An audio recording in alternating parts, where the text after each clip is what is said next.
Welcome to U.S. Senator Bob Casey's 16th Annual Black History Month celebration, Resilience in the Face of Adversity. We are honored to have you join us for this important reflection and recognition of the resilience that sits at the heart of the Black community. Much of our nation's legacy has been built by remarkable leaders who have shouldered the burden of progress to push the nation and the Commonwealth of Pennsylvania forward. Today, we honor 4 current leaders from Pennsylvania whose enduring work has been foundational in strengthening the resolve of their community and overcoming challenges. Della, Julius Boatwright, Theo Braddy, and Ty Holmes. Their persistence has uplifted their local communities and changed the Commonwealth as a whole for the better. During today's program, we'll hear from these leaders in a conversation moderated by veteran journalist Joyce M. Davis. Joyce is president and CEO of the World Affairs Council of Harrisburg and an opinion editor for Penn Live.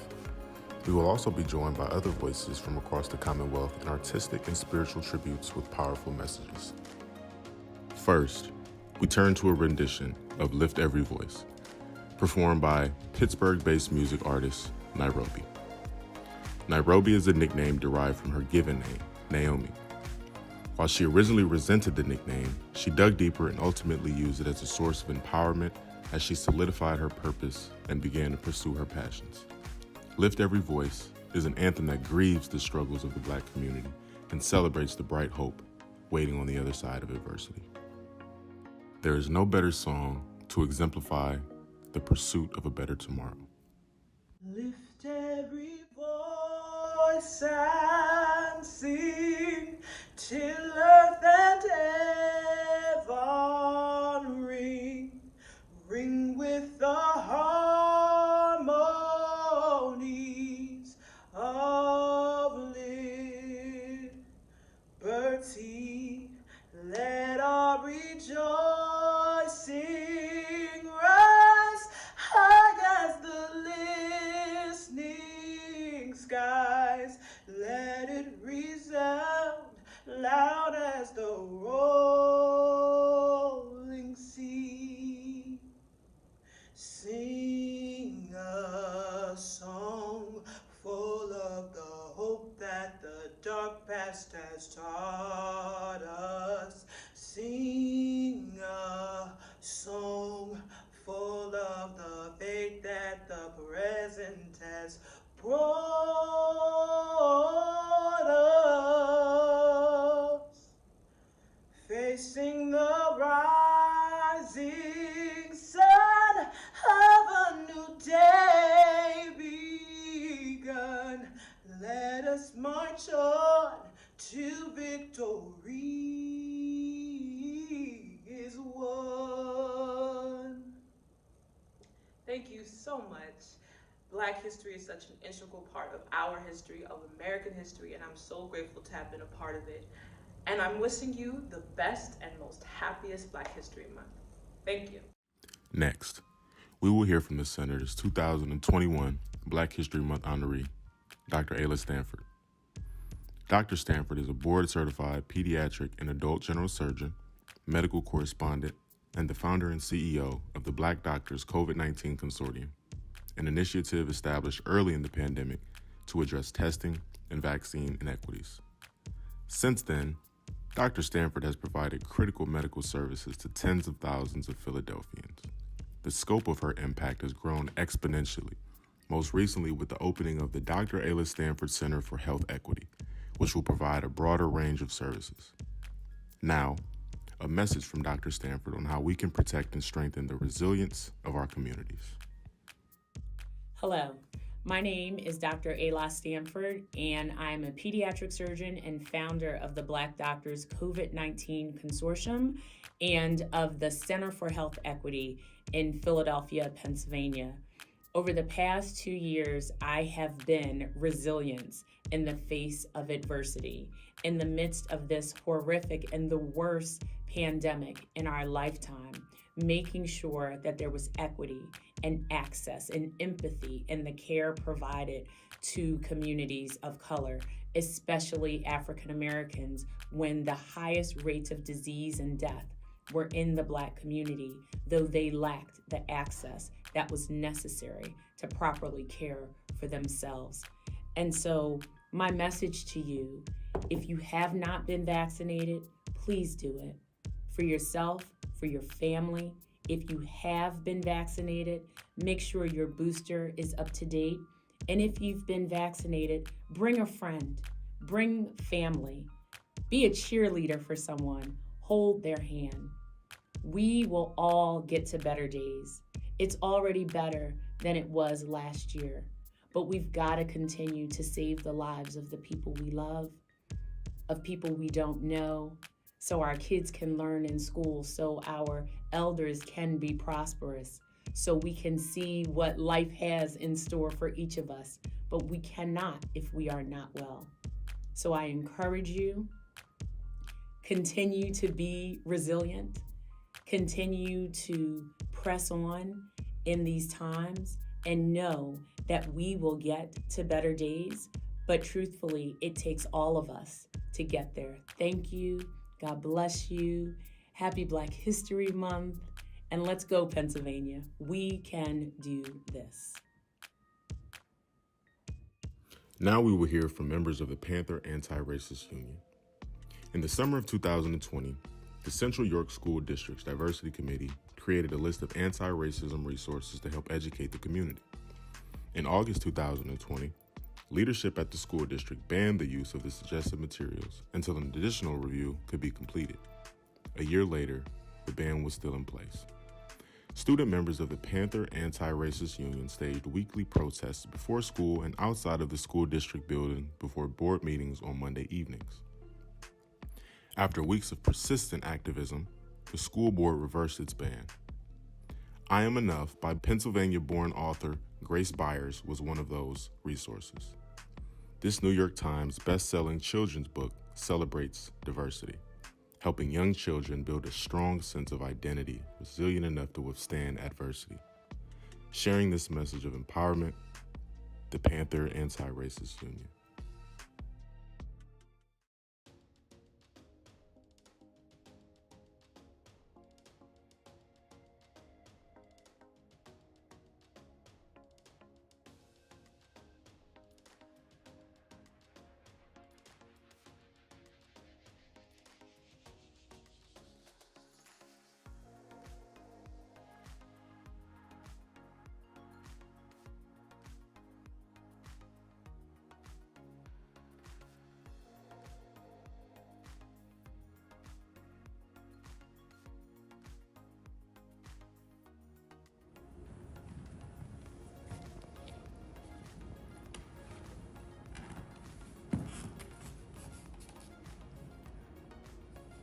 I Am Enough, Grace Byers.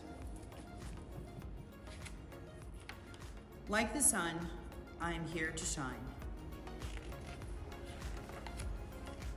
Like the voice, I am here to sing. Like the bird, I'm here to fly and soar high over everything. Like the trees, I'm here to grow. Like the mountains, here to stand. Like time, I'm here to be and be everything I can. Like the champ, I'm here to fight. Like the heart, I'm here to love. Like a ladder, here to climb, and like the air, to rise above. Like the wind, I'm here to push. Like a rope, I'm here to pull. Like the rain, I'm here to pour and drip and fall until I'm full. Like the moon, I'm here to dream. Like the student here to learn. Like the water, here to swell. Like the fire, here to burn. Like the winner, I'm here to win. And if I don't, get up again. I know I may sometimes cry, but even then, I'm here to try. I'm not meant to be like you, and you're not meant to be like me. Sometimes we will get along, and sometimes we will disagree. I know that we don't look the same. Our skin, our eyes, our hair, our frame. But that does not dictate our worth. We both have places here on earth. And in the end, we are right here to live a life of love, not fear. To help each other when it's tough, and to say together, I am enough.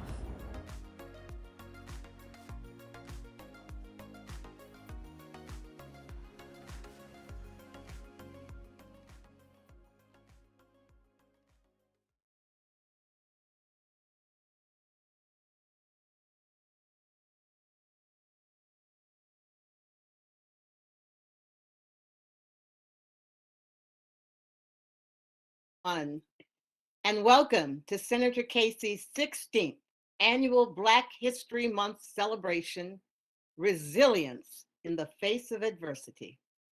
I am Joyce Davis. I'm Penn Live's Outreach and Opinion Editor and President and CEO of the World Affairs Council of Harrisburg.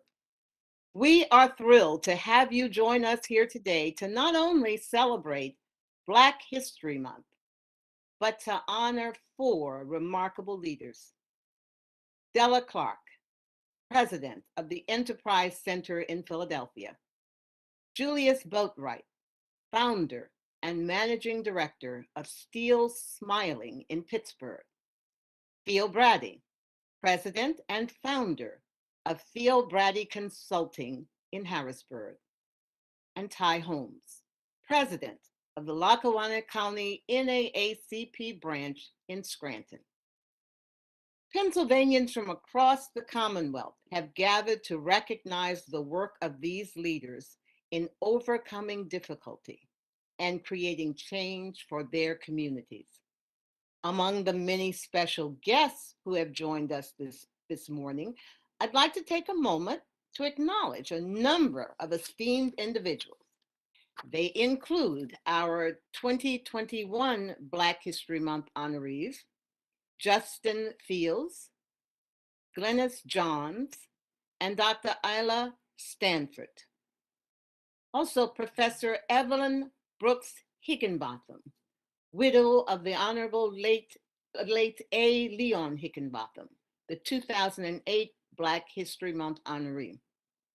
Auditor General Timothy DeFore, PA House Representative Gina Curry, PA House Representative Dorisha Parker, PA House Representative Dan Williams, PA State Senator Nicole Saval, PA State Senator Sharif Street, the Honorable Wendy Beadlestone, the Honorable John Young, Philadelphia City Council Member Catherine Gilmore Richardson, and PA House Representative Tom Welby.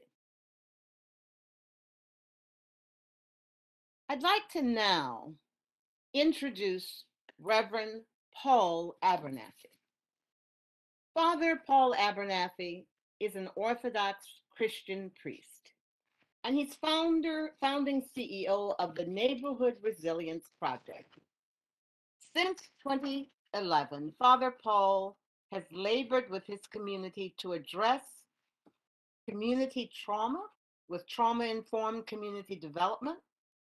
And under Father Paul's leadership, innovative trauma-informed grassroots strategies have been developed and implemented to address acute, transgenerational, and complex trauma on a community level. In addition to programming, millions of dollars in various kinds of support have also been distributed to the greater Pittsburgh area under his direction. Father Paul has a BA in International Studies from Wheeling Jesuit University and holds a Master in Public and International Affairs from the University of Pittsburgh. He holds a Master of Divinity degree from St. Tikhon's Orthodox Theological Seminary and was selected for Harvard Business School's Young American Leaders Program. A former non-commissioned officer in the U.S. Army, Father Paul is also a combat veteran of the Iraq War. Father Paul is the pastor of St. Moses, the Black Catholic Orthodox Church, an author and a husband and father of 2 children. May I now invite Reverend Paul Abernathy to speak. Good morning and a blessed Black History Month to all of you. The simple, humble faith of the Black man is like an oasis in this dry and dusty land of dollars. These are the words of the great American scholar W.E.B. Du Bois when he reflected on the role of Black spirituality in guiding a troubled nation. Brothers and sisters, this morning as we celebrate Black History Month, we remember that despite the segregation, despite the pain, despite the oppression, our ancestors have first and foremost found within themselves a deep heart and an otherworldly spirit that transcended the pain and hopelessness of this world. We acknowledge that by their otherworldly focus, they conjured the mercy and love needed to guide us at times of deep inflection in our nation, that in these times, by the grace of God, we appeal to the heavens, not holding grudges, but forgiving one another and sowing the seeds of justice in the spirit of reconciliation. And it is with this spiritual tradition that we pray this morning. Let us pray to the Lord. O gracious Lord, holy is your name. We have called on your name since the middle passage as we have suffered, coming, being torn from our families. We have appealed to you, O Lord, as we were beaten in the fields and hung from lynching trees. We have asked for your heavenly mercy and grace whenever we were refused opportunity. But we knew you, O Lord, as a God of love, and we remembered your holy words, bless those who curse you and love your enemies. It is with this, O Lord, that we ask that you send down your Holy Spirit upon us, that you grant us the same heavenly love that you did our ancestors, that by this heavenly love we conquer every hatred in our land. We ask that you would strengthen us by your grace for the struggle of righteousness, and grant us, O Lord, a spirit of forgiveness, that we may sow the seeds of reconciliation everywhere you go. We ask, O Lord, that you would be with us this day, and that you would bless this moment, and grant, O Lord, that this moment be unto the healing of broken hearts and to the beauty of a nation. And so we commend ourselves, we commend our brothers and sisters, we commend this great Commonwealth, we commend this nation to you as we ask for your heavenly blessing in your holy name, together with your unoriginate Father and your all holy and good and life-giving Spirit. Amen. Amen. Thank you, Reverend Abernathy. And now opening up the exciting core of our program for this morning, where we will have the opportunity to hear directly from our honorees. I'd like to invite Senator Casey to offer opening remarks. Senator Casey. Hey, Joyce, thank you very much for your introduction, and thank you for hosting our program. I want to, first of all, welcome everyone formally. I'm pleased to welcome everyone this morning as we recognize and celebrate our honorees that you'll, of course, hear from. We honor them for a couple reasons. One, for their commitment and their contributions to our Commonwealth. As Joyce mentioned earlier, this is our 16th year, and we're grateful to have those honorees with us. We're also grateful to have past honorees, and as Joyce noted in her introductory remarks, some of the distinguished public officials from across our state, our Auditor General, as well as members of the Senate and House, the General Assembly of Pennsylvania, distinguished members of the judiciary, and so many others who join us to celebrate Black History Month as we have throughout the month of February. I want to start by thanking a couple of individuals who you've already heard from. Reverend Abernathy, we're grateful for your prayer today to get us started, to give us that foundation in prayer, especially as I was noting in some of the words that you imparted to us, you said, quote, the healing of broken hearts, unquote. And when we consider what so many Americans have been through these last 2 years, a lot of broken hearts, a lot who have loved and lost and suffered throughout this pandemic. But we're grateful for your prayer. We want to thank Dr. Ayla Stanford for so much today. We could spend a lot more time praising her again, as we have in the past, but we're grateful for her message today. Andrea Rhodes, thank you. Nairobi, thank you for getting us started. The Panther Anti-Racist Union. I'm not sure such an organization has ever been more important than it is today. And it shows that the next generation is taking its responsibilities seriously to confront racism and teaching all of us, including me, an awful lot by virtue of their work. We're grateful as well to have, as you know, representation from all over the state. And I know that the students of the Erie School District and so many others who are helping us with this celebration. And Joyce Davis, thank you for your work. As many of you know, Joyce is the Penn Live opinion editor, as well as president and CEO of the World Affairs Council of Harrisburg. And she's someone who has a long history in public affairs and, of course, in being able to communicate to big audiences. And we're grateful for her willingness to join us today. Every year, I've hosted this tribute to recognize individuals who've made considerable contributions to society generally throughout communities in Pennsylvania, but also in particular, considerable contributions to the Black community in Pennsylvania. Our 4 esteemed honorees joined a distinguished list of honorees receiving this recognition in years past. Earlier this month, I spoke on the Senate floor in recognition of our honorees' extraordinary dedication to their communities and, of course, to our Commonwealth. This year, it's my privilege to pay tribute to Ty Holmes from my home city of Scranton. All these individuals you've heard some about, but you'll hear a lot more. Della Clark of Philadelphia, someone I've known for many, many years, a great leader in the city of Philadelphia. Julius Boatwright from the city of Pittsburgh. As you can see, we're going from one end of the state to the other. And our 4th honoree is Theo Braddy from Harrisburg, someone I've gotten to know in our battles, legislative battles on policy that will lift up individuals with disabilities all throughout our state and nation. But each of them has made substantial contributions to our Commonwealth. Their work is demonstrative of this year's theme, resilience in the face of adversity, as their persistence and strength has helped our communities surmount terrible difficulties that so many have faced. Each of these individuals has demonstrated leadership. Their leadership inspires all of us, especially after a year when, sadly, resilience has been sorely needed throughout our communities. In so many ways, we've made good progress in the last year.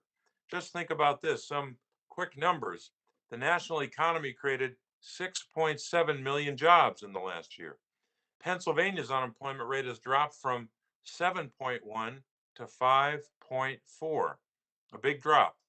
And over 200,000 jobs have been added here in Pennsylvania.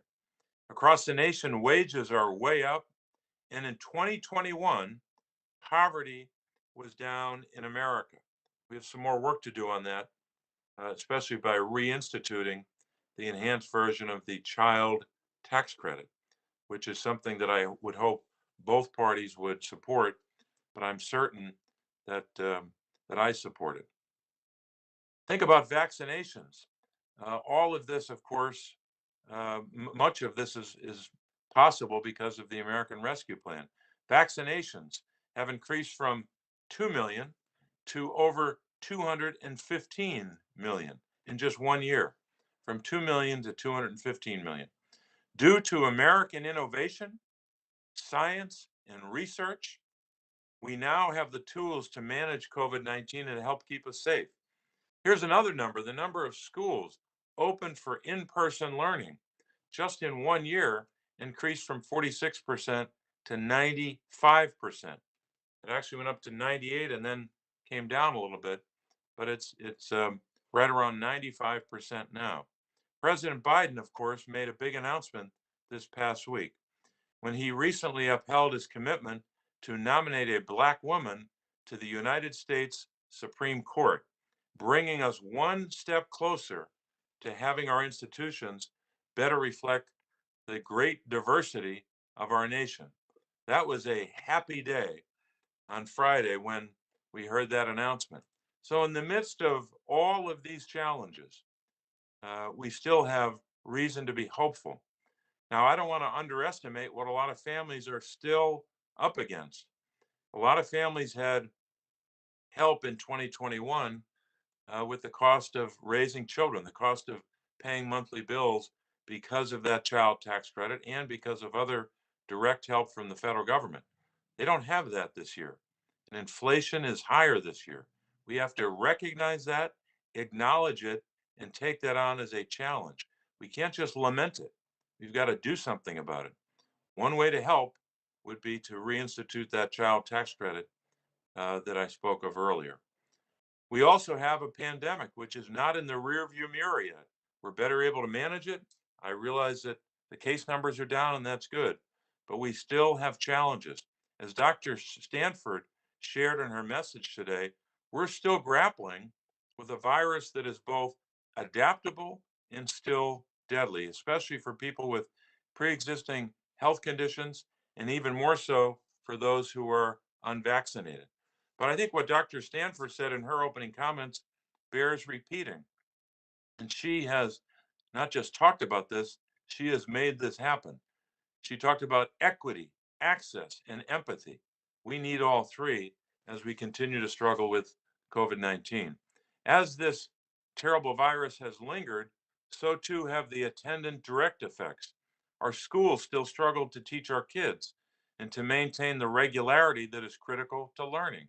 Even with the number of schools open, that's good news, but the challenge still remains in terms of education. Our businesses must contend with fluctuating demand and a fragile supply chain. We've got some more work to do there as well. Many of our children have fallen behind as other critical vaccinations, or I should say, fallen behind on other critical vaccinations and routine doctor visits. Many children and adults struggle with isolation and pandemic-related mental health challenges. We have to acknowledge this and deal with it and take action. When I say us, I mean the federal government. Can't just throw up our hands and say it's a terrible challenge. We got to do something about it. Many of these effects have been particularly acute, of course, for communities of color. And we have to recognize that as well. Now, beyond the pandemic, before the pandemic, during the pandemic, and unfortunately after the pandemic, we also have to acknowledge some basic realities for so many Americans and communities of color. Systemic racism persists in our country today. There's no question about that, in my judgment. That systemic racism persists in our economy and in economic policy. It persists in our schools, the inequities in our schools throughout the country. It persists in our healthcare system. The color of your skin should not determine the kind of healthcare you get, but unfortunately, that is a reality today.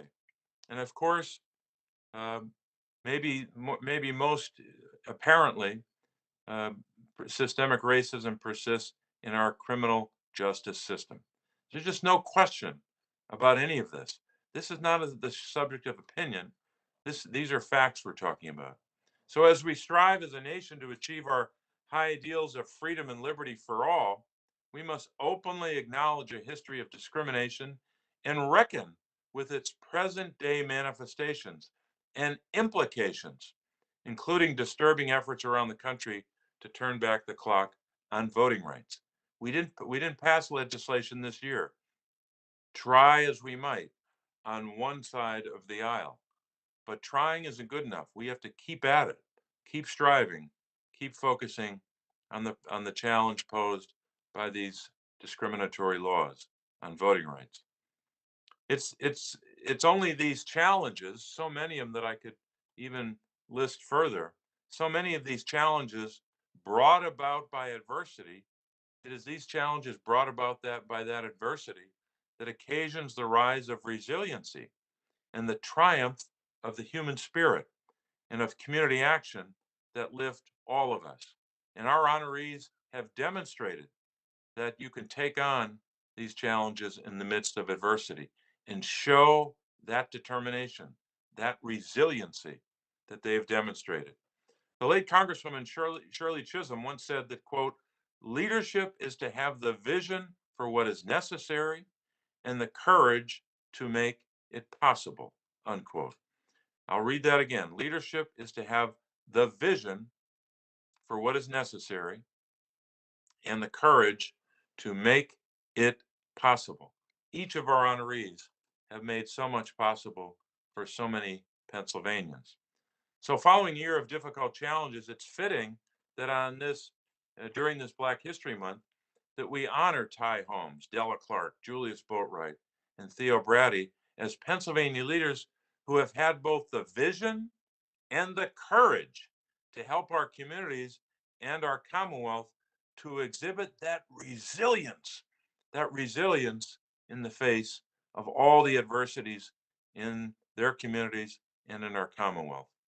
Today's event not only gives us an opportunity to hear about their work, but also to engage in a broader conversation about the power of that resiliency. Like many white Americans, especially white male Americans, I'm continually learning about and learning from so many people on this, as part of this event today, learning about how to be a better ally to Black and brown communities. I've learned a lot, but I got some learning to do. So it's a privilege to honor these leaders who will continue to inspire all of us every day. And I look forward to learning from the insight that I'm sure will provide us so many ways to demonstrate how we can be better citizens, how we can all be better neighbors, and create a more equitable future. So Joyce, thanks very much for getting us started. It's my pleasure, and what inspiring remarks. Thank you, Senator Casey. We so appreciate your great attitude and your resilience. Keep fighting. So now I think we move into another period of inspiration. Food for thought for our conversation with our honorees that will happen shortly. I'd like to tell you a little bit about Andrea Rhodes, Philadelphia's 2021-2022 Youth Poet Laureate. And she has written a poem especially for today, but before that poem is read for you, let me tell you that Andrea Rhodes is a junior at Little Flower Catholic High School for Girls, and she is a resident of North Philadelphia. She developed her love of writing at Jesu Elementary School, where an advanced writing class taught her that we can learn about ourselves by reading the words of others. Encountering the work of Maya Angelou, Langston Hughes, and the poets of the Harlem Renaissance sparked her passion for poetry. Andrea is also active in her community through volunteering with Cradles to Crayons and as a youth mentor for both her church and her middle school.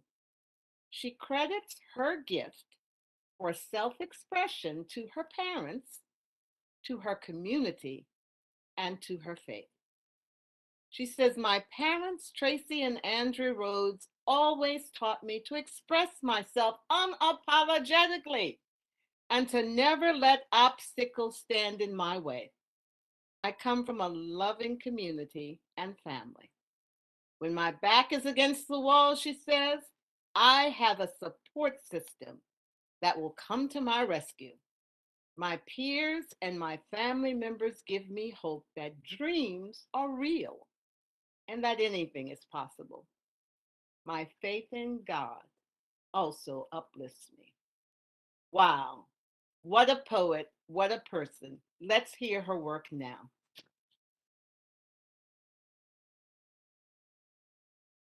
Good morning. This poem is entitled Breaking the Shackles by Andrea Rhodes.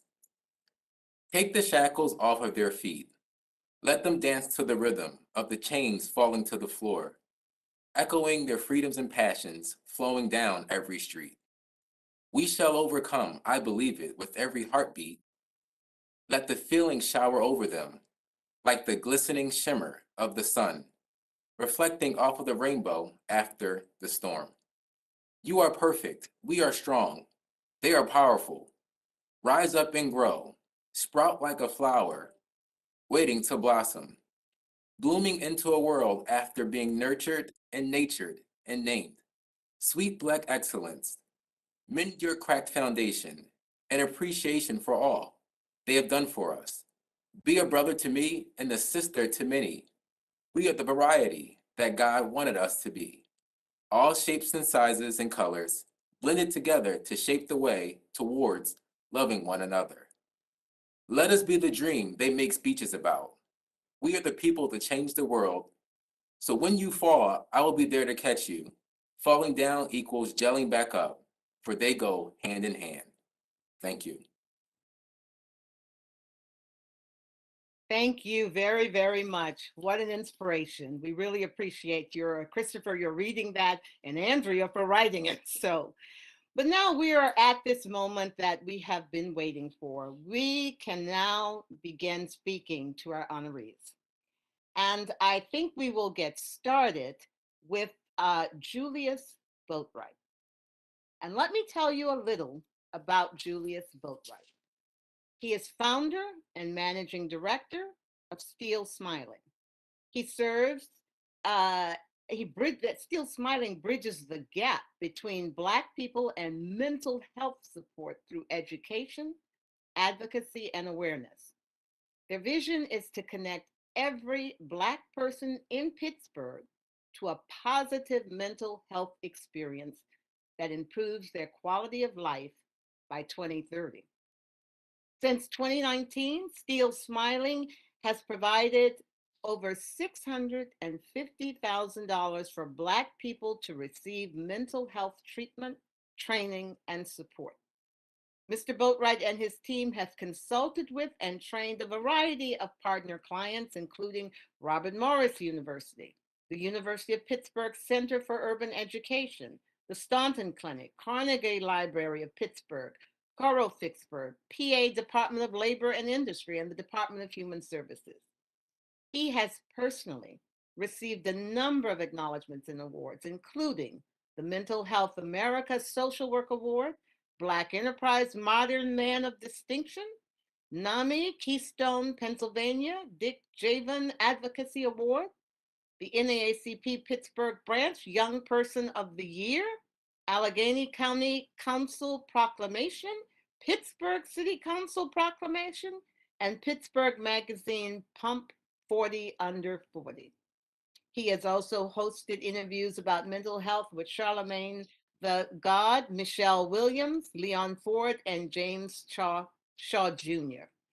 Mr. Boatwright is a licensed social worker, and he obtained his Master of Social Work degree with a certificate in Human Services Management from the University of Pittsburgh, as well as a bachelor's degree in communication. So welcome, Julius. It is great to have you here.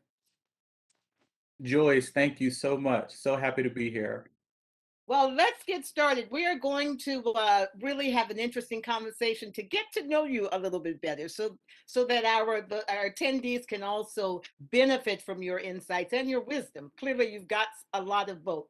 So the first question that I'm going to throw out at everyone, now we know Senator Casey is honoring you today because you exemplify what it means to be resilient in the face of adversity.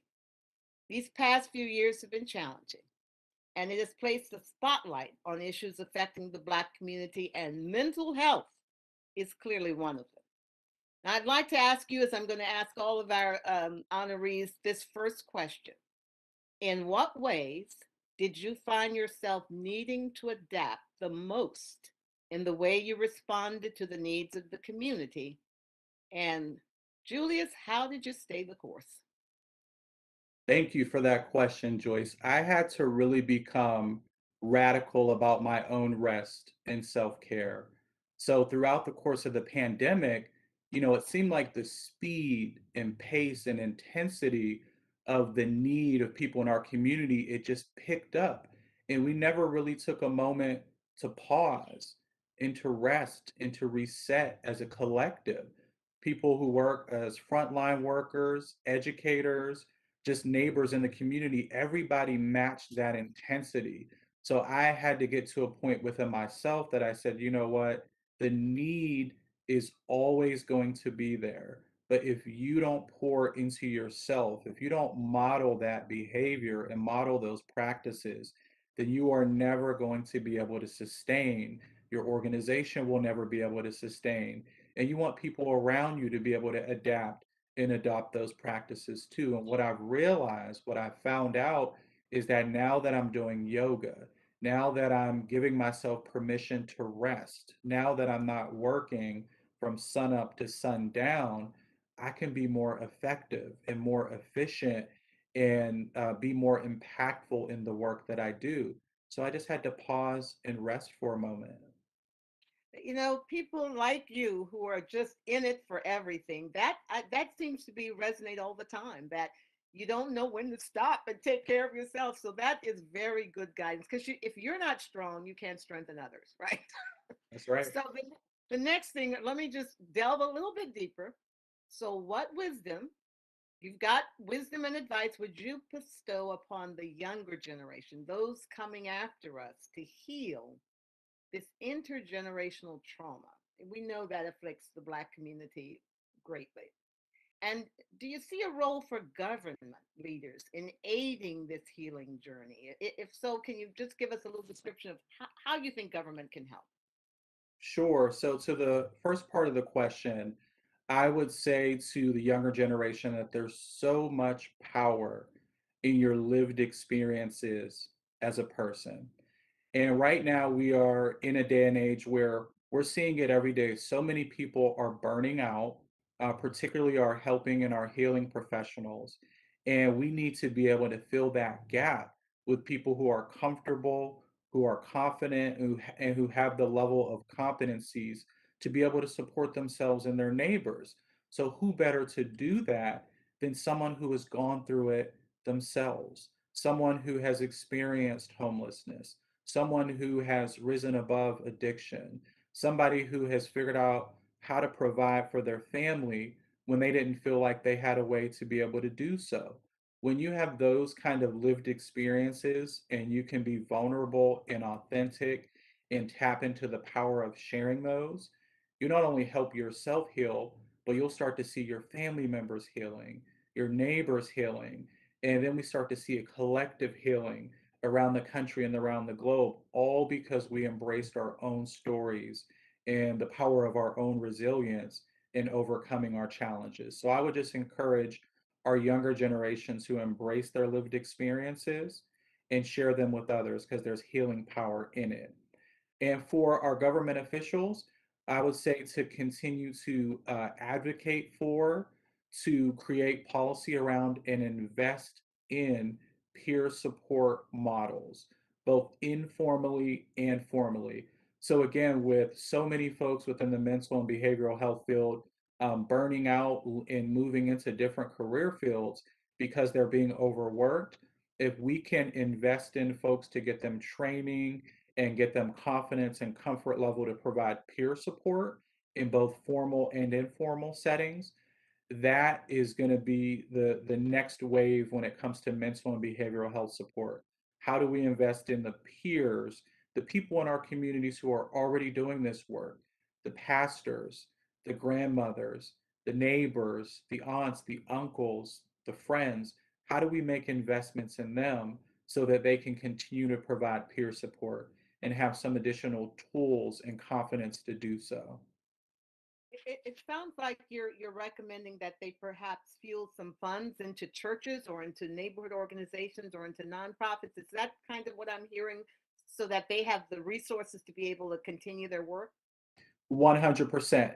So looking into those folks, right? The nonprofits, the faith-based institutions, the folks who are in these communities that are trusted, invest in them so that they have the skills and can develop the tools to be mental health and wellness advocates within Black and Brown communities. So now we have more people on the ground who can support their neighbors instead of depending upon more traditional medical and mental health systems of care, because at that point we are exhausting resources. It's costing more money to taxpayers into these hospital settings.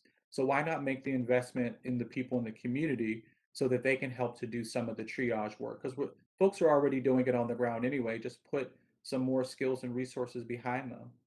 Right, and it also might be preventative rather than curative. But let me just say this, that you really deserve commendation for being a leader in addressing mental health needs in our communities. And I have been pleased to hear people much more freely speak about it's okay to need help.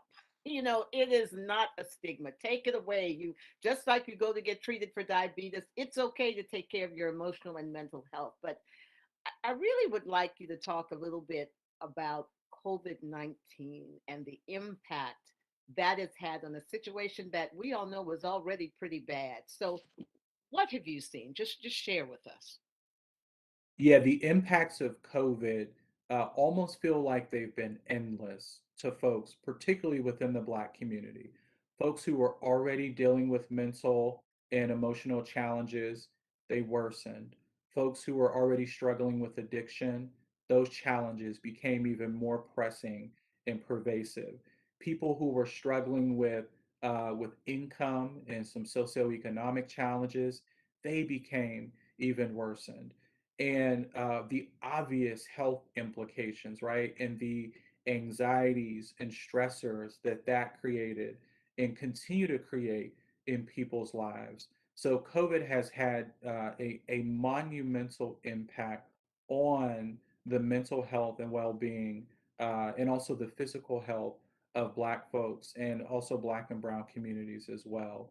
So one of the things that we try to be mindful of is making space for people to navigate those feelings and those emotions. So not trying to tell people what they should or shouldn't be doing, but just giving them an opportunity to talk about what it is that is bothering them related to the COVID stressors. Because we saw and we're continuing to see in the pandemic, you'll be pit against each other, right? You're either on one side or you're on the other side. But if you are living in this pandemic, chances are you have some sort of stress or anxiety that's linked to COVID, whether it's stress related to yourself, you don't want to get someone else sick, you're worried about a family member getting sick and possibly passing away. So we want to be mindful and intentional that we continue to create space for people of all racial and ethnic backgrounds, not just Black and Brown folks, but this was a global experience. So we all need the room, the space, and the grace to process those emotions so that we can all heal collectively. Very true, and and what you described also just underscores what Senator Casey was talking about. This isn't over yet. We still need support for people. We still need financial support for people. You know, we're depending upon our government to be there. This is what governments are for, right? But let me just ask you one thing here. You mentioned a little bit about yoga, and you mentioned about taking time to rest, to get away from it all. But what inspires you? What motivates you? What sustains you? What gives you the strength to really come back at all of these issues? Great question. For me, I think about my family, I think about my loved ones, my wife, my colleagues, and more specifically, There was a young man who I had the privilege of befriending when I went to school at Pitt. And this young man, he just, any room he walked in, he just lit that room up. And him and I became dear friends, really, really close friends. And he passed away. He was struggling with mental illness and he tragically died by suicide. And when it happened, um, a little over 7 years ago, I struggled with it. I didn't really know how to process it. I asked myself, like, what did I miss? What could I have done differently? And those were all questions that I struggled with for quite some time. And then it dawned on me. It dawned on me that the work that I'm doing and the mission of the work, it just became that much more important and valuable and critical. So now every day that I wake up, I think, I don't think about what could I have done. I send prayers, I think about his legacy and how I can honor it. And if I can encourage just one person to know that their life matters and that they're valued, they're loved, and they're appreciated, and they can find it within themselves to move forward and to be resilient, is what we're talking about today. Then I've done my job. I've done my job in a spiritual way, in an intimate way, in a way that I believe that God has called me to do. So I use that as inspiration and motivation as well. Thank you for sharing that. That really is powerful. And I guess to end this, I could talk to you all day, but to go forward, just share with us what has been your greatest inspiration in your work and in your personal life? Yeah, I would say in my personal life, it has been twofold: my wife and my mother. So two people who just believe in me no matter what. And those are the two who have seen me in those times where I didn't feel so resilient. Those moments where, I may have said, I don't know if I can do this. And they've just given me that encouragement and that nudge on top of my prayers up to God. They've said, "Hey, you can do this, right? You are called for such a time as this." So I have to acknowledge my mom and my wife. And in work, it's the people around me. Pittsburgh is a city in which, when you create something and you say you want to do something, the people in this community and in this city will just pour into you. If I had a penny for every time someone said, "Well, let me introduce you to this person," and they will be able to help you on this journey and grow your organization and impact more people. Um, there'd be a lot of money to do mental health work because there's been that many people who have poured into us, from neighborhood allies to our staff at Still Smiling, just to all people in the community. So I really owe the strength of the organization and the resilience of the work that we're doing to the people in the community here in Pittsburgh and Allegheny County. Wow, that's so beautiful, and what a tribute to your community. But Julius Boatwright, I join Senator Casey and everyone on this call now in thanking you for your good work, giving you the encouragement you need to go forward. You are appreciated. We got your back. Okay. Thank Enjoy. you, Joyce. Thank you. Absolutely. Oh, that was absolutely wonderful, and I understand why Julius Boatwright was selected for this award. We will go forward now to our next honoree, and I would like to have Theo Braddy come on the screen now, and let me tell you a little bit about Theo. For over 40 years, he has advocated on behalf of people with diverse disabilities. He was hired in 1988 to establish and administer the Center for Independent Living of Central Pennsylvania. During his 30 years, Mr. Brady has become a strong and growing voice for people with disabilities. He was appointed by 3 different governors to serve as commissioner for the Pennsylvania Human Relations Commission. He was appointed by Governors Corbett and Wolf to serve on the PA Statewide Independent Living Council. and he was appointed to serve on the State Board of Vocational Rehabilitation. Now, Mr. Brady taught at Temple University as an adjunct professor teaching social welfare policy for students seeking their master's degree in social work at Temple University Harrisburg campus, and as an adjunct professor at Millersville University, teaching courses in discrimination and oppression of persons with disabilities.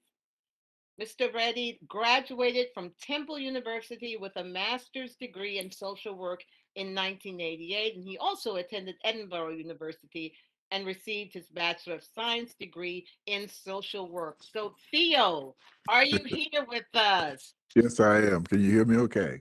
I hear you very, very well. And now I see you. Great. It's wonderful to see you again. Oh, my old church mate there. We went Yeah, to yeah, church for yeah. many How you years. doing, Joyce? I am doing fine, and it's great to have you here.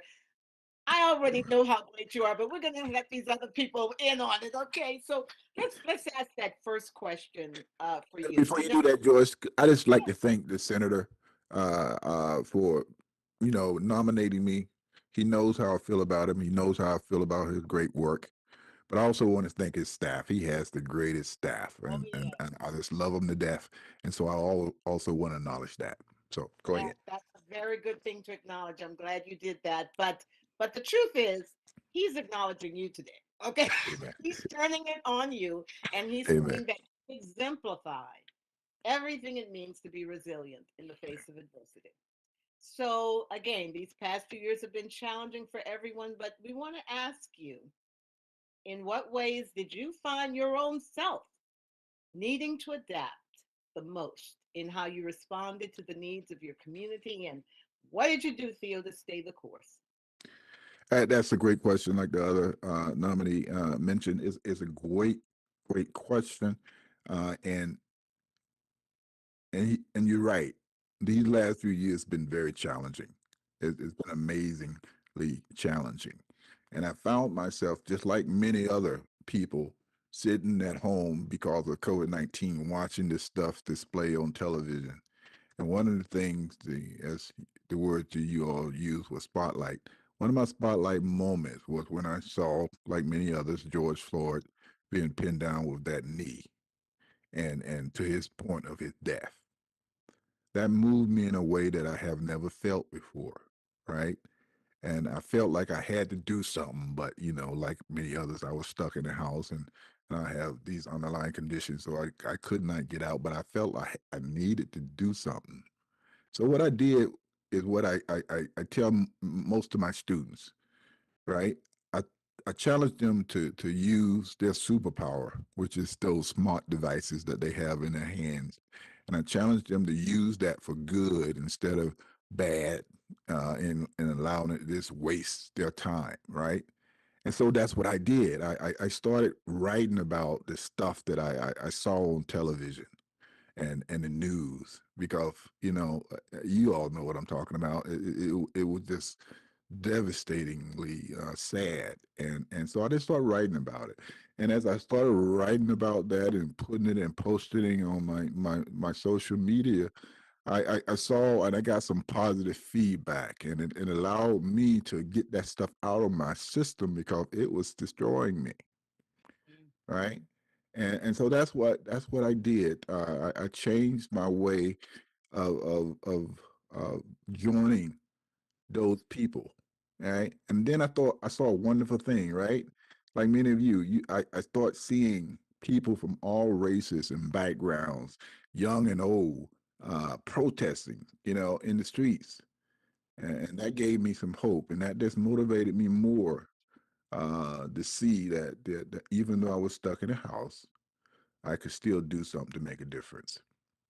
Absolutely. And you're right. Those devices and social media and all that stuff is extraordinarily powerful. And it is a superpower we should be using. But let's delve a little bit into just what makes you tick as a person, right? You have been successful, incredibly successful as an advocate for people with disabilities. People know you, they know your work, they know what you've achieved, but where have you gotten your support? Where have you gotten your push to keep going? Well, in a number of ways. One is, my wife, she's a motor. She don't never stop. So, Braddy, and she just continued to move and do things. And so I have to, I have to live up to that. So, I continue to work hard. And one of my things that, I learned from my pastor, Clifford Ash, you know him, is a sacrifice isn't a sacrifice unless it costs you something, right? And so I know that I've been blessed. I've been blessed a lot. So I'm obligated to give back. And that's what I do. It doesn't matter, I know a lot of people look at people with disabilities and they believe uh, they can't do stuff, or they, they take from society more than they give. But I'm here to tell you that's not the case. And so what pushes me is my drive to change that mindset, right? And demonstrate that those who have a lot are obligated to give a lot. Well, you certainly lived up to that, Theo. You give your all. We know that. But let's look ahead. Let's look to the future now. And you're working now with we got to build up this next generation, right? We've got to figure out how we're going to feed into them, right?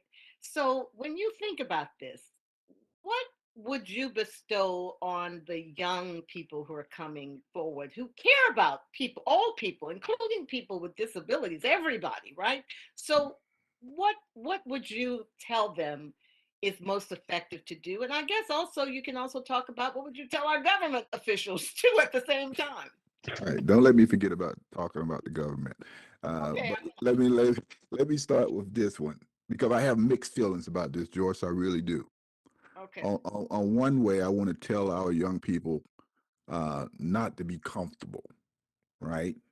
Because the second generation always forget about what the first generation went through, right? And in regard to people with disabilities, we often get comfortable because we have arrived and we have achieved some things like the 88 and a bunch of other things, but yet there's still much to be done, right? There are still people with disabilities wasting away and dying in nursing home, right? I still can't pick up the phone and call Uber or Lyft and get a ride. I sometimes I can't even get on the bus, right? And so there's still a lot to be done. And I want to tell them to never give up and to keep fighting. But at the same time, I got mixed feelings about that because a few years ago, I wrote this article about, can you imagine? Now, can you imagine a young Martin Luther King or young Malcolm X or young Rosa Parks or young, and I can keep slipping mind some of these other extraordinary people. But can you imagine all of these civil rights leaders who have, when they was young and they wanted to do stuff in their life, they had other dreams. I had other dreams than being an advocate, right? Can you imagine a world that these highly intelligent people would come into this world and wouldn't have to fight for equal footing, or wouldn't have to fight for being treated by the color of their skin and being given the opportunities that everyone is afforded? Can you imagine those young people focusing on their dreams and the things that they want to do without all this ugliness? Can you imagine what they would be? Yep. Right? But yet, they was forced into civil rights. Yep. And fighting for that. And so my mixed feelings about these young people with disabilities and even Black America is that, we are already asking who is the next Martin Luther. We are already asking who is the next this. Why should we strive to those people coming into this world a life of advocacy and fighting for equal rights? But yet we do it. And so I got mixed feelings about that. I want to say, don't get comfortable. But yet, at the same time, I don't want to give them a generation that not even been born yet a life of fighting and advocating for something that should already be truly given. That messes with me a little bit. You, it messes with me too. I hear you, because by now we should be over racism. That Yeah. should be done, right? Yeah. Our generation should have taken care of Yes. that. I'm just saying, but thank you. All right, so let's move on. Let's talk about what the government can do now. Yes, thank you for reminding me because they have a role on this one, and I'm very excited about letting people know this. You know, it's one thing for oppressed people to say I'm being discriminated and oppressed. It's a whole nother thing for those people who have influence and power and not disabled to say those individuals are being discriminated and oppressed. So we need to challenge our people in government to have the influence and power to speak on marginalized people's behalf. And I don't see a lot of that because they don't have that understanding, they don't have the education, and they don't walk in a lot of these individuals' shoes, and they need to. And they need, you know, those who have power and influence can really make the change. Yeah, I can cry out and I can make marginal change, but that needle is just going to move a little bit. But those individuals who have power and influence, they need to be doing it. They need to be hollering out louder than I am. And secondly, those same influential governmental people and people who have this influence and power need to appoint other people with disabilities, right? In these prominent positions, because we need to see people with diverse disabilities in these prominent positions, right? Because that's how we, you know, that's like a little black child who can see a supreme justice and get hope, right? But the same thing works with a person with a disability, a young child with a disability.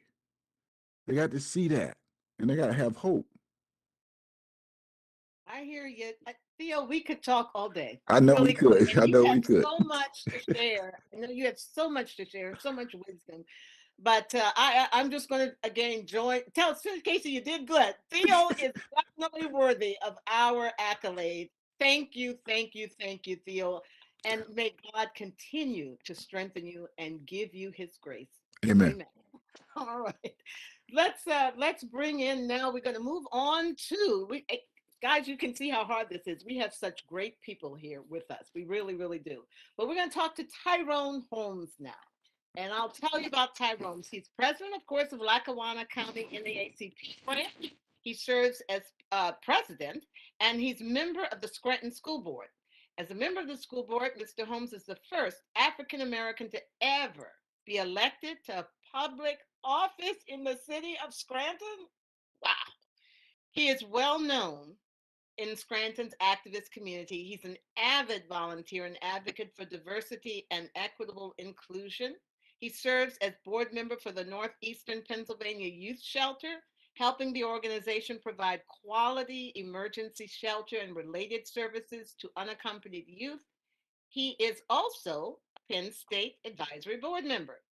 So Mr. Holmes served our nation admirably for more than 25 years during an extensive military career.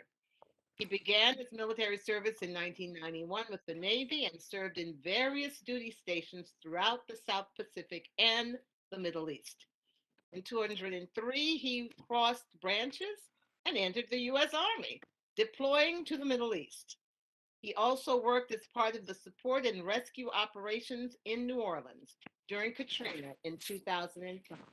And so, Mr. Tyrone Holmes, welcome. Good morning. Thank you for having me. It's great to have you here. And great. So, you've heard the questioning up to this point. The first question also comes to you, and that is, things have been challenging, especially for our Black community. So in what ways did you, sir, find yourself needing to adapt the most to serve your beloved community? And how did you stay the course? Well, it's a very good question. And I believe the very first thing is when I retired from the military, I had a hard time of figuring out where I fit in, what I was going to do next, how I was going to be able to affect change. In the military, I did things to ensure that I promoted people and pushed them to achieve their best.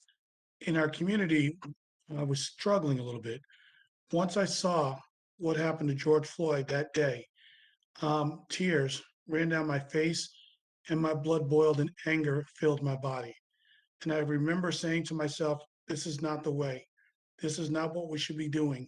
This is not how we should be living. And I felt the need to speak out. I have law enforcement training. I had served in that capacity, and I knew what I'd witnessed was wrong. So I felt the need to say I can be angry and write something in a newspaper, or I can hopefully work with others to speak out and say, this is wrong. We are better than this. And this is 2020, we're still experiencing these issues. Why? And so luckily I was able to meet up with certain people during some of the Black Lives Matters rally who said, we're looking at starting an NAACP.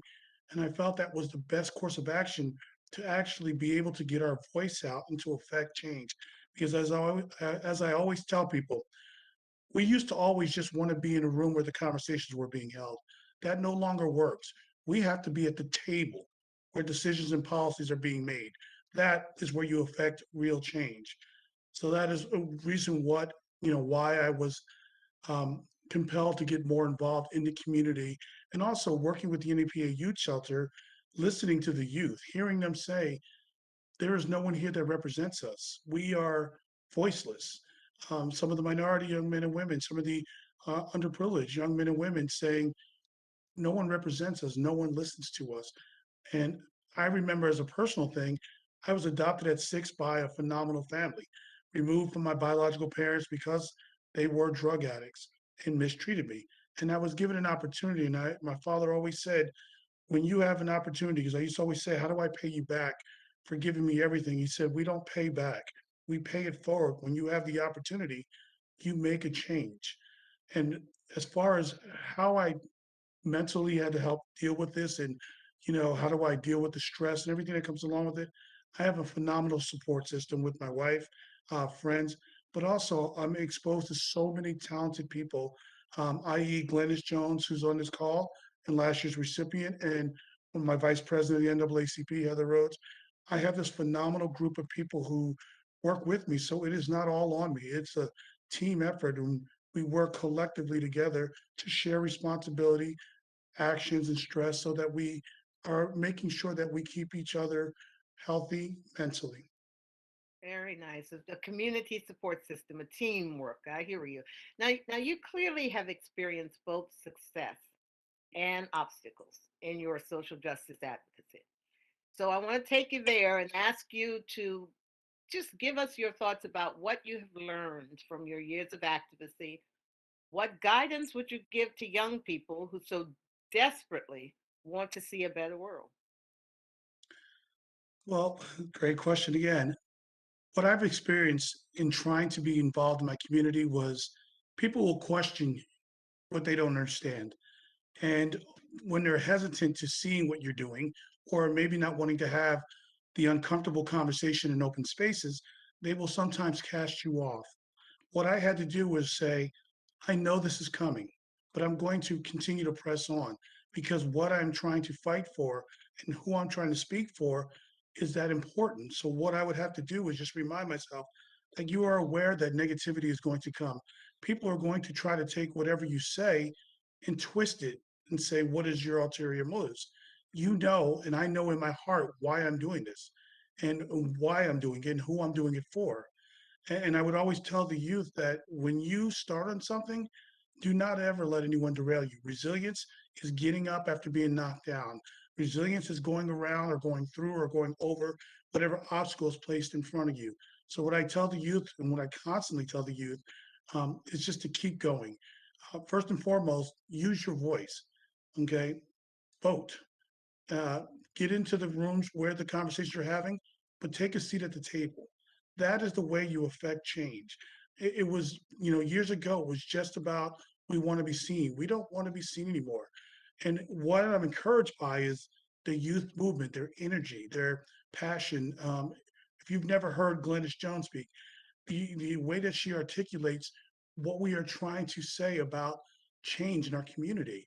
And that inspires me and it gives me so much hope because I remember being that age. I wasn't there. And to see someone at that age and look back and go, she is so much further ahead than I ever was. That is what I look at the youth and say, continue, but make sure you do take time to step back and relax. Allow someone else to come in. make relationships and partners with other organizations, and not just organizations of color, but all organizations, because that is how we will resolve these things and problems that we are facing, by uniting together. Absolutely. Now I'm gonna take you into a controversial issue here, and just to get your thoughts, since you're with the NAACP and you guys take on the tough issues, right? So, what's going on in our schools? What's happening with these banning of books, and can't teach just basic civil rights history? It's likened to some, critical race, whatever. So, what are your thoughts, and how can we best, fight that kind of censorship? We have to teach our history, and I'm a firm believer, if you do not teach all of our history, we are doomed to repeat it. Anytime that you are trying to censor teaching something that has already happened, my question to you is why? It has already happened. People have to know what has happened and what has gotten us to this point. So I am against censoring of any sorts. I don't understand it. And I know people say, well, critical race theory is it. No. What it is giving you the full picture of what has happened in our history. For instance, when I was a kid, I remember coming home and we were studying the Civil War, and I'm talking about the Confederate generals because the way that it was being taught to me, they were great. My father looked at me and said, okay, I have failed, sit down. Pulled out a book, and we spent for the next 2 weeks reading every night together and talking about this and saying, you need to understand this is why this was fought. We need this conversation because, again, dealing with so many of the youth, they don't understand. They're not being told everything, and we rely on, the internet. No, if we don't teach the entire history again, we're doomed to repeat it. And again, as far as education, um, we have to do a better job in general. All of our minority schools, or schools where minorities are higher in population, are underfunded, grossly underfunded. We have to do better. We are setting our children up for failure, and we're doing that by financing them at a much lower rate than schools that don't have a very high minority population. That is a form of racism, systemic racism, and you are going to continue to perpetuate a negative cycle of kids that are going to struggle to survive and to be successful. Well, so clearly there are these issues that you're fighting with. What role where should government fit in all of this? What are your thoughts on that? Well, government has the right, number one, lead by example. Okay. I tell this to people all the time. There's nothing that angers me more than hearing any politician say party line. You have a responsibility to people, all the people. I don't care if you're Democrat, Republican, you represent all the people of whatever district, city, state that you govern. So therefore, you should be fighting for everyone, equality. If someone on the other side of the aisle comes up with something that's going to benefit the entire community, then do your job. All right. Also, speak up. Have the courage to say what's right, even though your colleagues may say, no, I don't agree with this. Again, our children watched our elected officials regularly and say, I don't get it. So what I say to them is, you know, have courage in everything that you do. Be courageous, be resilient, be able to stand up and say, no, this is wrong. And this is why it's wrong. Here's facts. But also, again, we have to be able as a society, and I've asked this question to people before, explain to me when left and right and Republican and Democrat became enemies. No, at the end of the day, those are titles. We are all Americans. We need to remember that at the end of the day, we may have political disbeliefs and disagreements, but we need to understand that we have to collectively, at the end of the day, say, let's agree to disagree and let's meet in the middle and solve this problem.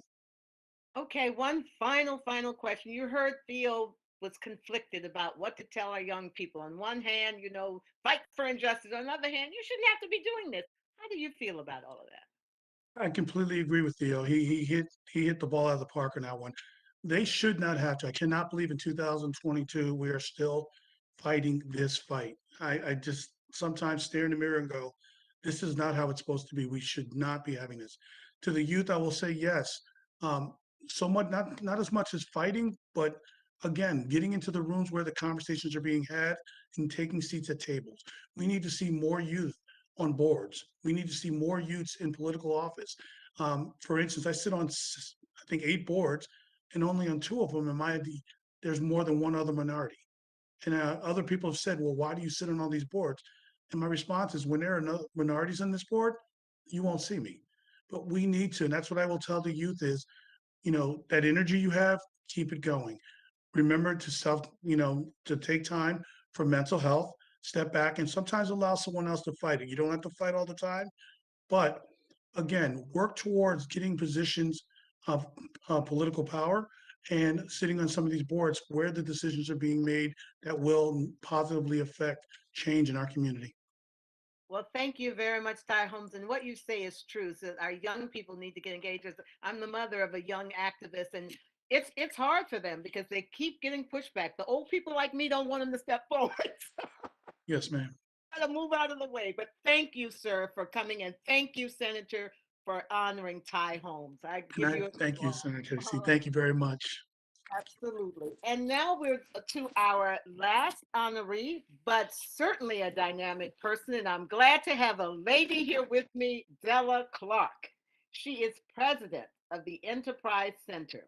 She has served as the president of this organization at the forefront of the greater Philadelphia region's entrepreneurial ecosystem, guided by the mission to cultivate and invest in minority entrepreneurs to inspire economic growth in communities.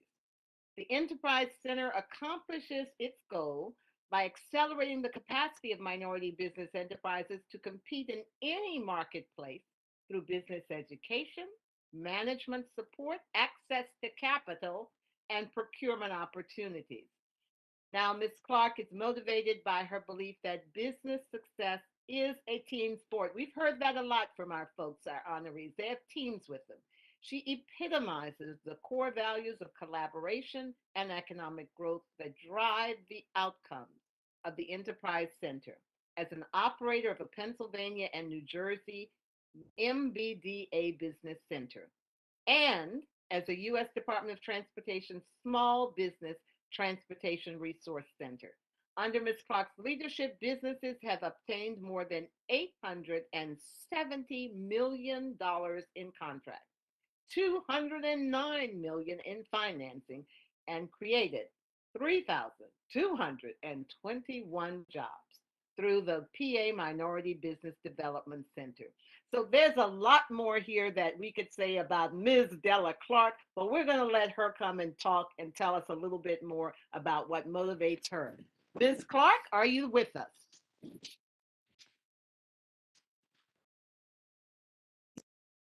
Right here. Oh, great. There you are, looking great, looking beautiful. Nice to have you here. Thank you. Thank you. I too want to thank Joyce, the Senator, for recognizing me. This is my 30th year at the Enterprise Center, and I can't imagine doing anything else. Well, you look like you're in the right place to do the right thing. So let's give you that first opening question. Through these tough times, and they have been tough, unparalleled tough, what ways have you found yourself needing to adapt the most to serve your community? And how did you stay the course? Well, when you think about small businesses, not only in Pennsylvania, but in America, um, they've always had to be resilient because of the lack of capital, the lack of contracts and opportunities. So COVID just shined the light on the matter, but they've always had to be resilient. And so the Enterprise Center has always had to help small businesses to stay in business and help them to grow. Very good, very good. Now, you clearly enjoy your work and you're committed to making a difference in your community through that work. It's not just business for business. You want to see the community improve. So, where do you get your inspiration and your strength, and what brings you joy? I think I get my strength through my faith and my understanding my calling and the assignment that I have in life. I feel very fortunate to understand that role, and I'm faithful to it, and I do not waver on it. And I consider myself to be a builder. And knowing that when you take on that type of assignment, you're going to have challenges and you have to be resilient. So I am staying to the course.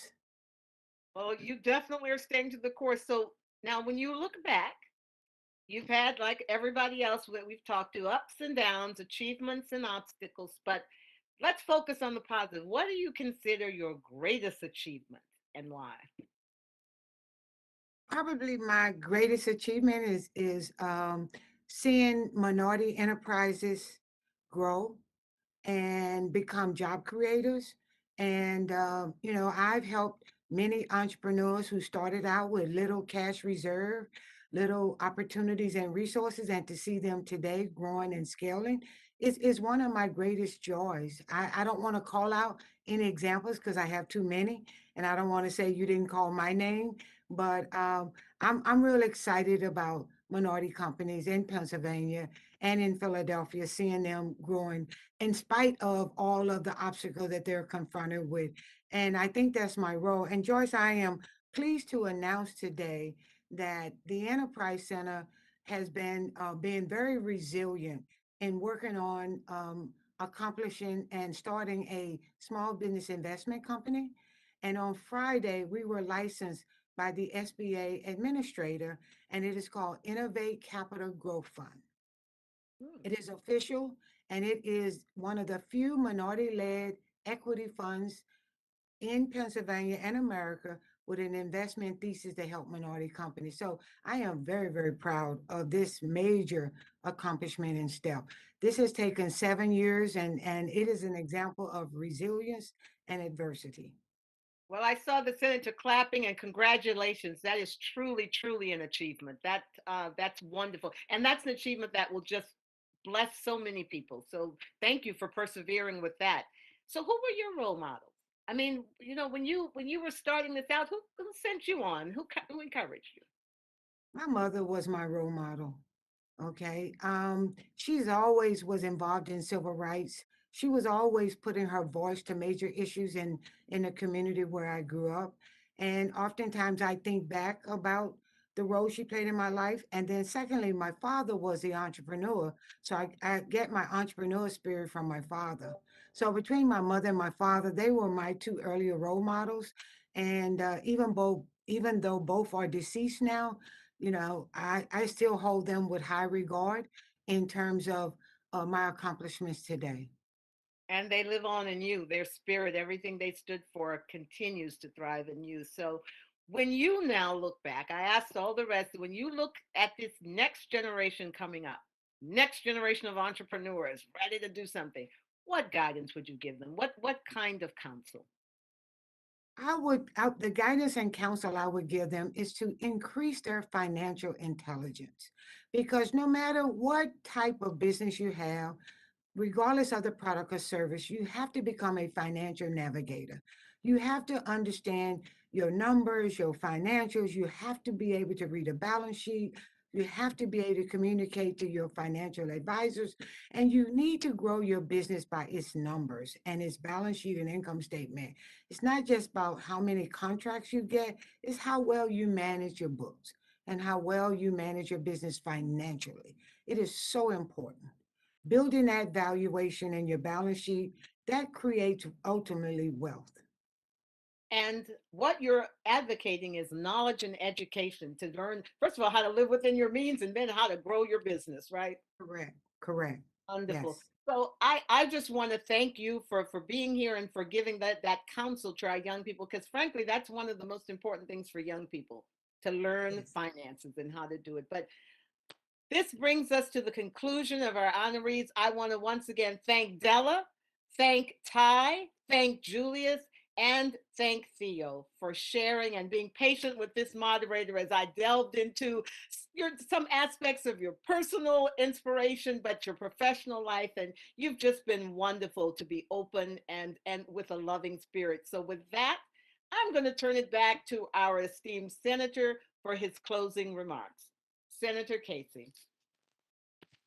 Hey, Joyce, thanks very much. And I want to thank all of our honorees and everyone for attending. I'm going to start my concluding remarks with some thank yous.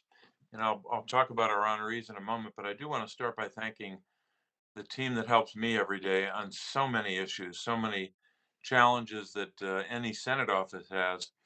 But the work that folks did, and this work starts As soon as Black History Month and our celebration is over, they start on next year. So I've been working all year on this. But I want to start with Sydney Brooks, who's done great work. And any member of our staff who can appear, they're pretty shy, so they probably won't. But I see Sydney's name there. Sydney, just can you turn on your camera? I don't know if you can do that. And there you are.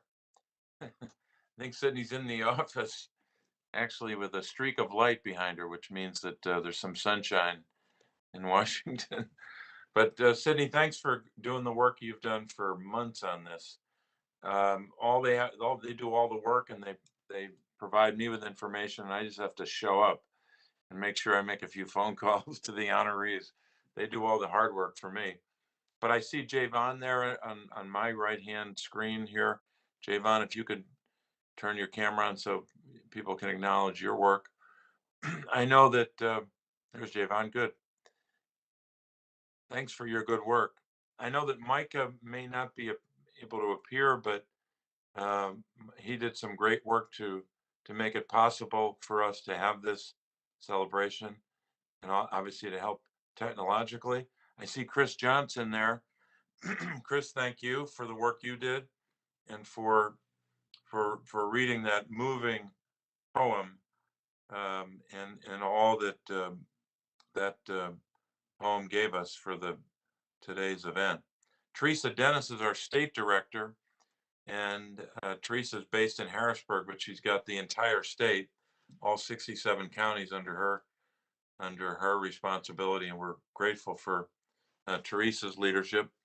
And I want to make sure, and I'll go through the other members of our team who helped on this, and there are many of these won't appear, but Amy in northeastern Pennsylvania, Ben, who did such work and serves us in the south central Pennsylvania, Grace in Pittsburgh, Kyle up in Erie, and Marlon in Pittsburgh, all throughout the state. We're just grateful for their work in making this possible. Let me just say a couple words about our honorees. I know that this is not in my prepared script, but I just want to highlight a few things they said. Obviously, Julius and the great work that he's demonstrated, and today bringing attention and insight into mental health issues. We're grateful for that, especially the mental health issues either caused by or exacerbated by COVID-19. He talked about, through Joyce's questioning, the stress of COVID-19 on all of us, but especially those who have suffered, and even more so in often in communities of color, the great stress that this pandemic has wrought. Julius talked about, quote, the space and grace to heal, unquote, which was, I thought, especially noteworthy for me, that people need the space and grace to heal after a pandemic. Theo talked about his response to the George Floyd killing and his efforts to challenge young people to use their, quote, superpowers, which is both the technology they hold in their hands, but also their ability to organize and mobilize. And I think we saw so much of that throughout 2020, all throughout 2021, and continuing into 2022. And Theo, your reflections on imagining a world where a Martin Luther King would not have to be an advocate, a Martin Luther King or another advocate of today wouldn't have to spend their life doing that. They could spend their life. Dr. King probably could have gotten a couple more doctoral degrees and a couple more advanced degrees in addition to the several that he had. What a different life it would be, and we not only hope and pray, but we all have to work for that day when the next generation of potential advocates can spend their life doing something else if they choose to do that. And so it's good to imagine that world because it inspires us to work for that world. And your reference to walking in their shoes, and how all of us, especially those of us who happen to be elected officials, need to walk in the shoes of those who struggle. Ty, your simple words about what happened in the aftermath of George Floyd's murder, this is wrong, you said. And I think so many Americans said that. Some said it and were angered by it, and maybe stopped there. Others said this is wrong. They were angered by it, inspired to do something, and they went out and actually did it. And you're one of them. And your very important point about not just being in the room, but being at the table. You know, we have that great play about Alexander Hamilton's life, which is an inspirational play. But the room, being in the room where it happens, you're right, is not enough. You got to be at the table, or at least those who can advocate for others have to be at the table. And your dad's reference to not thinking about paying it back, but paying it forward is a good reflection for today. And Della, you mentioned early in your answers to questions by Joyce about being a builder. That description fits you as so many others do. I've known Della probably longer than anybody on the call, except for maybe one or two members of my staff. But Della is like a one-person committee. She's like a power plant. She could light the world just by her work and by her dynamism and her leadership. And to say that you're a builder, Della, is accurate, but not adequate. And just the idea that when you give a minority business owner an opportunity, they become a job creator. And I think more people in Washington and in state capitals around the country need to hear that. That's why these programs are so important, just to give people a shot, just help them get to the doorway and get a foot in the doorway, and then they can create a hell of a lot of jobs. And your admonition to all of us to be smarter about finances, to be financial navigators, is so important, not only to the very young, but to those of us who are not so young. It is such a valuable lesson.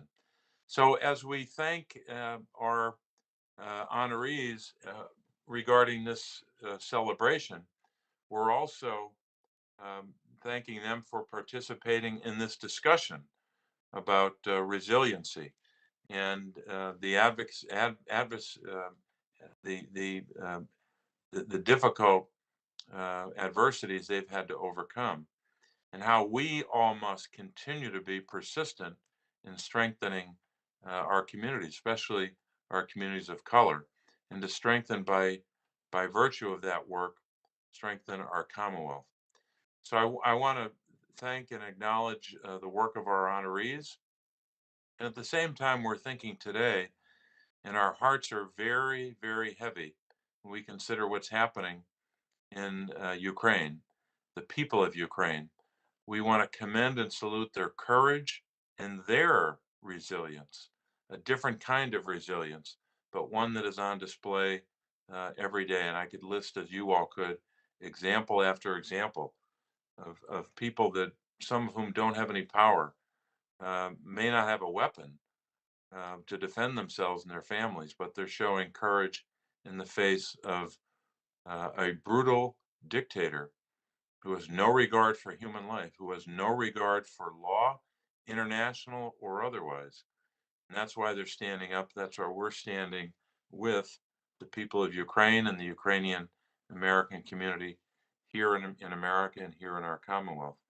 The terrible suffering these people in Ukraine are facing, and the impact on their economy, their daily life, and ultimately their lives. Some of whom have already lost their lives.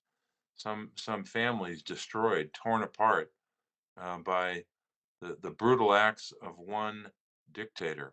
So we're going to remain united and defeat Russian aggression. But I also want to stop and thank Joyce, you as well. Thank you, Joyce, for being our moderator and for hosting. And I'll give you the clap. This is the one clap you can actually hear today from me, because I was on mute. But thank you, Joyce Davis, for hosting this year's event and for keeping our conversation moving. And I want to extend gratitude to so many across our Commonwealth. who made it possible for us to have this celebration today to pay tribute to these honorees. And we know that as a small token of our appreciation for the many contributions of our honorees, they will receive a framed copy of the remarks that I delivered on the floor of the Senate. Those remarks, of course, are published every day in the Congressional Record, so they'll have that. They'll also be given a gift bearing the Senate seal. So these are small but noteworthy ways for us to extend our gratitude. First, our recognition of their honor, but also extend our gratitude to them for their daily work, laboring in the vineyards, as they say in the Bible, in our communities to advance the cause of justice. And that's what their work is about. So thanks again to everyone for this celebration, for attending, and for the work that you're doing in your communities each and every day to advance equity and to advance the cause of justice. Thanks and have a great day. God bless you.